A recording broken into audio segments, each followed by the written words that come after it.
কথায় কথায় ধর্মঘট এখন যে কোনো ইস্যুতে হয়। আজকাল যে কোনো ইস্যুতে আপনি জানেনও না কেন ধর্মঘট ডাকা হলো। একটা অর্গানাইজড ফোর্স হলেই হবে আর কি। আমি তো ভাবছি এবার ডাকাতরাও ইস্যু করে বলতে পারে, এলাকায় প্রতিরোধ হচ্ছে, ডাকাতি করা যাচ্ছে না, ঠিক হচ্ছে না, এই চল তোরা বন্ধ রাখি। দেখবেন ওরা নিখিল ভারত ডাকাত সংঘ বলে একটা দল তৈরি করলো, ডাকাত অ্যাসোসিয়েশন বলে। দেখবেন ও তখন পুলিশই প্রোটেকশন দিচ্ছে, হ্যাঁ ওনারা বন্ধ রেখেছে, আসবেন আপনারা, বেরোবেন না, এটাই করে দেবেন। খালি অর্গানাইজ হতে হবে।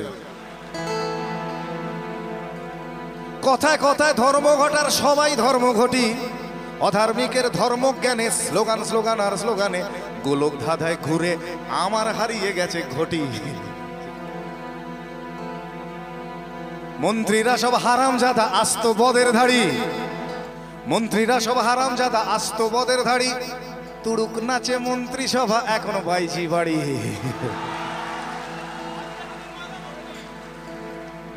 আজকে যিনি কয়লা মন্ত্রী, আজকে যিনি কয়লা মন্ত্রী, কালকে দেখেন শিক্ষা।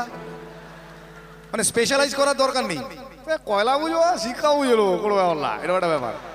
আসলে মন্ত্রিত্বটা চাই। হ্যাঁ, মানে কয়লা শিক্ষা কি পার্থক্য? আসল তো ব্যাপারটা জনগণকে সার্ভ করা নয়। মানে কয়লা মন্ত্রী হলে কয়লা ঝাড়বো, আর শিক্ষামন্ত্রী হলে বই খাতা ঝাড়বো, ওই ঝাড়াটাই বড় কথা আর কি।